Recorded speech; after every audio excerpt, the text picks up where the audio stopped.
Good morning दोस्तों, और स्वागत है आप सभी का एक बार फिर से आज के करंट अफेयर्स सेशन में।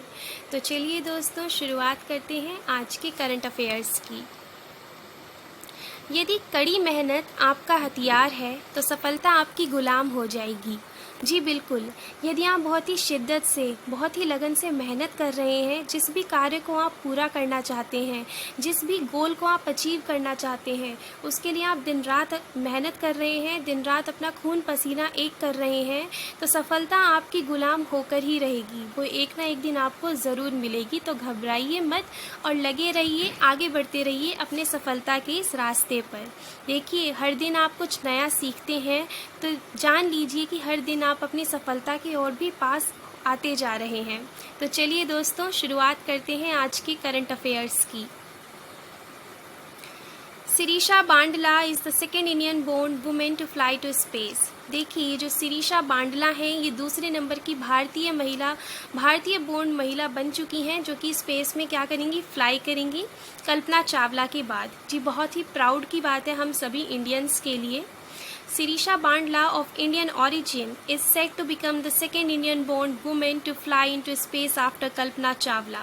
ये question exam point of view से बहुत इम्पॉर्टेंट हो जाता है, क्योंकि देखिए, कल्पना चावला के बाद कोई अगर ऐसी वुमेन है इंडियन ऑरिजिन की जो कि अब फ्लाई करेंगी स्पेस में, ठीक है, स्पेस में जाएंगी, तो वो है Sirisha Bandla, the Indian American astronaut. ये एक इंडियन अमेरिकन एस्ट्रोनॉट है। Bandla will be one of the 6 crew members abroad Richard Branson's Virgin Galactic flight VSS Unity. इनकी फ्लाइट का नाम होगा VSS Unity. Sirisha Bandla was born in Andhra Pradesh, India, and grew up in Houston. इनका जन्म आंध्र प्रदेश में हुआ था, भारत में, और ये कहाँ पर पली बड़ी हैं, ह्यूस्टन में। Second is that drones unmanned vehicles band in Srinagar. Jammu and Kashmir की जो कैपिटल थी श्रीनगर, वहाँ पे ड्रोन्स और अनमैन्ड व्हीकल्स को क्या कर दिया गया है, बैन कर दिया गया है, जम्मू एंड कश्मीर की कैपिटल श्रीनगर में।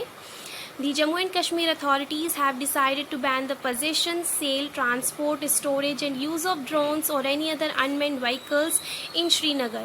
जम्मू एंड कश्मीर की अथॉरिटीज़ ने जो है डिसीज़न लिया है, निर्णय लिया है कि अगर कोई भी अपने पास ड्रोन्स रखेगा, उन्हें बेचेगा या फिर उन्हें ट्रांसपोर्ट करेगा, स्टोर करेगा, कि ड्रोन्स का यूज़ करेगा या फिर कोई भी अनमैन्ड व्हीकल्स का यूज़ करेगा श्रीनगर में, तो उसको क्या किया जाएगा, उसके अगेंस्ट एक एक्शन लिया जाएगा।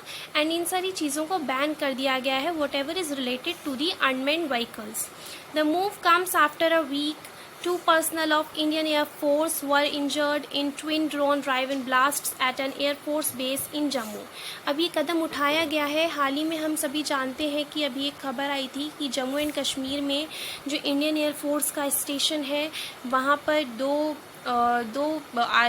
एयरफोर्स के पर्सनल्स को जो है, क्या मतलब, इंजरीज़ हो गई थी। 2 ड्रोन से वहाँ पर अटैक किए गए थे 6 मिनट्स के गैप में, ठीक है, तो उसकी वजह से ये डिसीज़न लिया गया है। Moderna vaccine to be available in India by mid-July 2021. जुलाई के मिड तक जो है मोडर्ना वैक्सीन भारत में अवेलेबल होगी। Moderna's mRNA COVID-19 vaccine will be available in the country by July 15, 2021. 15 जुलाई 2021 तक मोडर्ना mRNA COVID-19 वैक्सीन हमारे देश में अवेलेबल होगी। It will be the first internationally developed, ये पहली इंटरनेशनली डेवलप्ड और 4th वैक्सीन होगी भारत की। 29 जून को 2021 को Cipla in Mumbai was given permission to import Moderna's COVID-19 vaccine. ये जो सिप्ला है, आपने कई दवाइयों के पीछे ये सिप्ला लिखा हुआ देखा होगा, तो ये कंपनी है, ये मुंबई में है, एंड इसको जो है परमिशन दी गई थी कि ये मोडर्ना वैक्सीन को क्या करेगी, इम्पोर्ट करेगी। प्रधानमंत्री मोदी जी एड्रेस करेंगे कोविन ग्लोबल कनक्लेव को। PM Modi shared his thoughts at Cowin Global Conclave as the country offers Cowin as a digital public good to the world to combat the coronavirus pandemic. Around 50 countries around the world have shown interest in adopting the Cowin digital platform to run their vaccination drives. देखिए, कम से कम 50 countries ने, ठीक है, ये कहा है कि वो कोविन डिजिटल प्लेटफॉर्म को, कोविन हम सभी जानते हैं, आप सभी ने जिसने भी वैक्सीनेशन करवाया है आपने कोविन वेबसाइट पर जाकर अपना रजिस्ट्रेशन किया होगा, ठीक है। तो उसी कोविन डिजिटल प्लेटफॉर्म के लिए 50 देशों ने क्या किया है, इंटरेस्ट दिखाया है, शो किया है कि वो अपनी वैक्सीनेशन ड्राइव्स इस पोर्टल के थ्रू करना पसंद करेंगे। 6 tech innovation platforms launched, 6 technology innovative platforms को लॉन्च किया गया है। The government has launched 6 technology innovation platforms that will focus on the development of technologies for globally competitive manufacturing in the country.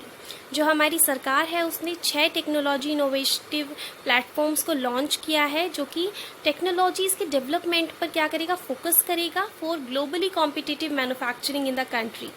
कम से कम 39,000 स्टूडेंट्स, इंस्टीट्यूट्स, एक्सपर्ट्स, इंडस्ट्रीज़, इन सभी ने इन प्लेटफॉर्म्स पर ऑलरेडी रजिस्टर कर रखा है। Sudhanshu Mittal on July 5, 2021 was re-elected as the president of Kho-Kho Federation of India.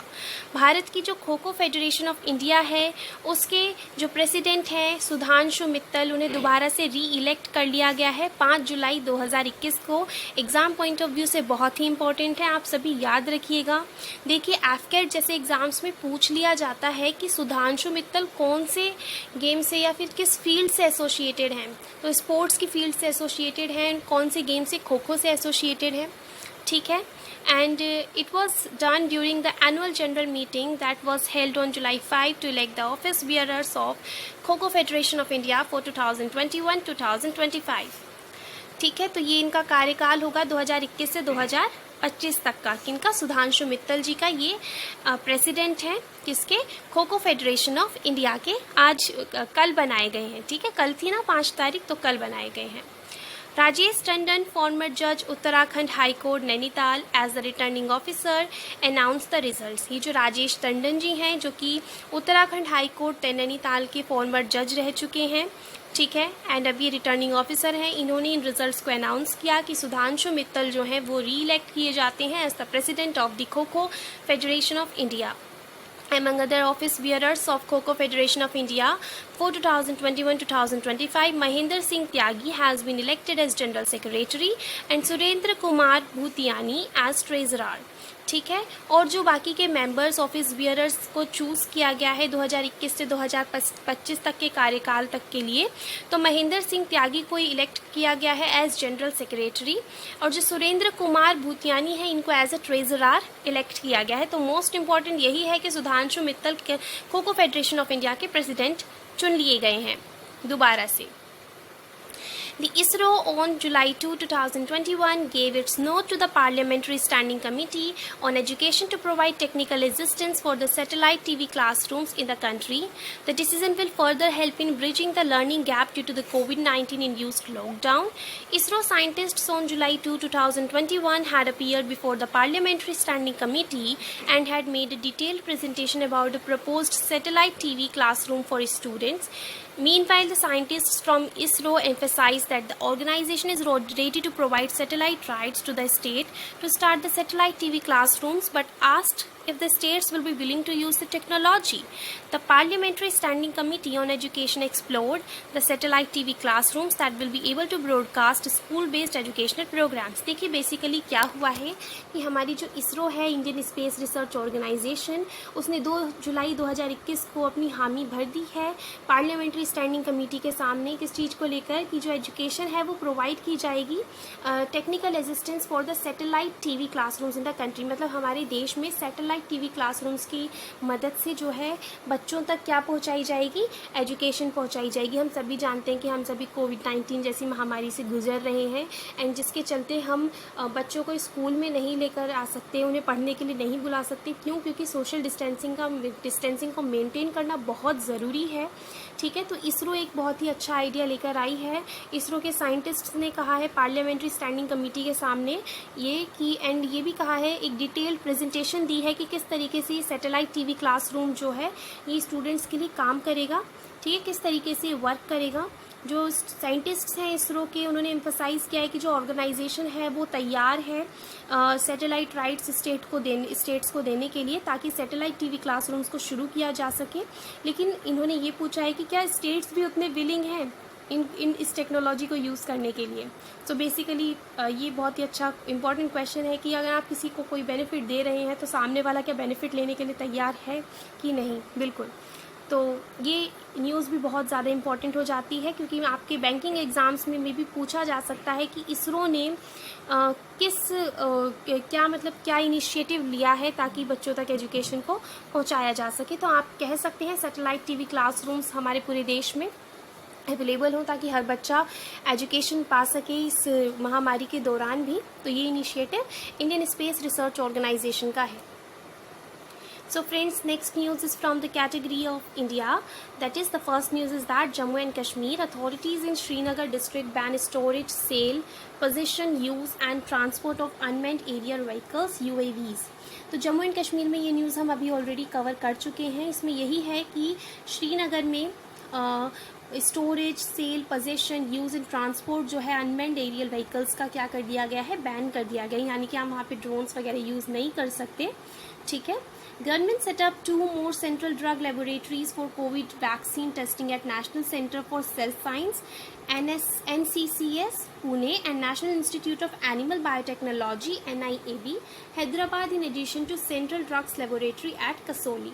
तो जो हमारी गवर्नमेंट है उसने 2 और भी सेंट्रल ड्रग लेबोरेटरीज को क्या कर दिया है, सेटअप कर दिया है कोविड वैक्सीन टेस्टिंग के लिए। कहाँ पर, at National Centre for Cell Science NCCS Pune and National Institute of Animal Biotechnology NIAB Hyderabad in addition to Central Drugs Laboratory at Kasauli. Pushkar Singh Dhami देखिए 11th नंबर के चीफ मिनिस्टर बन गए हैं उत्तराखंड के। जी देखिए ये जो स्टेट है उत्तराखंड, ये 2000 में उत्तर प्रदेश से अलग हुआ था। एंड देखिए तब से लेके अब तक यहाँ पे 11 चीफ मिनिस्टर रह चुके हैं, इन द सेंस कि ये 11वें चीफ मिनिस्टर बने हैं पुष्कर सिंह धामी। ये क्वेश्चन भी एग्जाम पॉइंट ऑफ व्यू से बहुत इंपॉर्टेंट हो जाता है, क्योंकि आपके एग्जाम में SSC जैसे एग्जाम्स में पूछा जा सकता है कि who has sworn in as the 11th chief minister of Uttarakhand. So your answer will be Pushkar Singh Dhami. No coercive action against NGOs that fail to meet annual returns deadline, Delhi High Court tells Home Ministry। तो Delhi high court ने क्या कहते हैं गृह मंत्रालय से बोला है कि कोई भी कोर्सिव एक्शन नहीं लिया जाएगा नॉन गवर्नमेंटल ऑर्गेनाइजेशंस के अगेंस्ट जो कि अपनी एनुअल रिटर्न्स डेडलाइन को मीट नहीं करेंगे। ठीक है। गुजरात में देखिए ये न्यूज़ जो है इकोलॉजी के पॉइंट ऑफ व्यू से बहुत इम्पॉर्टेंट है कि 194 क्रोकोडाइल्स को रिलोकेट कर किया गया है पंचमुली लेक से near the Statue of Unity Narmada district to ensure safety of tourists. देखिए स्टैचू ऑफ यूनिटी के बारे में कौन नहीं जानता है, जो कि गुजरात के केवाड़िया डिस्ट्रिक्ट में है, नर्मदा डिस्ट्रिक्ट में है। ठीक है। तो वहाँ पर 194 जो क्रोकोडाइल्स हैं उनको रीलोकेट किया गया है पंचमुली डिस्ट्रिक्ट के 194 क्रोकोडाइल्स को, ताकि जो टूरिस्ट्स वहाँ पे आते हैं उनको कोई भी हार्म ना पहुँचे। Next news is from the category of economy and corporate.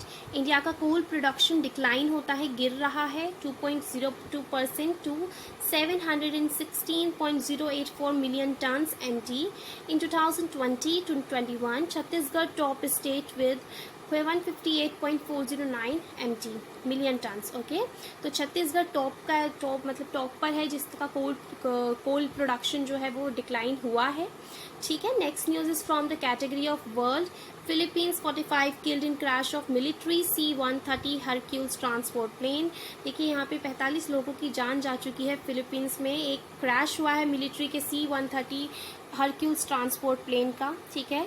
Chinese astronauts complete first space walk at new Tiangong space station. जो चाइनीज एस्ट्रोनॉट्स हैं उन्होंने अपनी पहली स्पेस वॉक को कंप्लीट किया है। कहाँ पर? तियांगोंग स्पेस स्टेशन पर।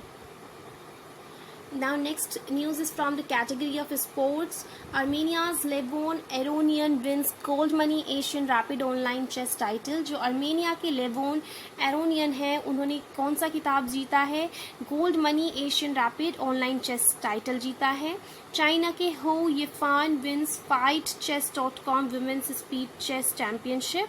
India's D Harika finishes runner up. Okay, so China के जो हो ये फान है उन्होंने FightChess.com women's speed chess championship को जीता है और भारत की डी हरिका जो है शी फिनिशेस रनर अप. ठीक है, वो रनर अप रही हैं. Max Verstappen of Red Bull wins Formula 1 Austrian Grand Prix at Spielberg in Austria. जो मैक्स वर्स्टैपेन हैं इन्होंने रेड बुल विन किया है और रेड बुल से इन्होंने विन किया है Formula 1 Austrian Grand Prix at Spielberg in Austria. So friends, here we reached to the end of our session. I hope that you have liked the video and the content was very much useful for you. Friends, trust me, I am covering everything that I feel that's going to be really relevant for your exams, and trust me, I'm not leaving not even a single thing that's relevant. I'm trying my best to cover everything in a very I want to give you a maximum benefit in minimum time. That's why you may have noticed that the videos are very short, around 10 or 15 minutes, or sometimes they may cross 20 minutes, but regularly the videos are very short and you are getting a lot of content from my videos. So friends, please do not forget to like the video, do not forget to comment your views, and please do subscribe and share my videos with as many friends of you whosoever are preparing for various government exams like SSC, railways, banking, IAS, everything. So thank you friends for watching the video and have a wonderful day ahead.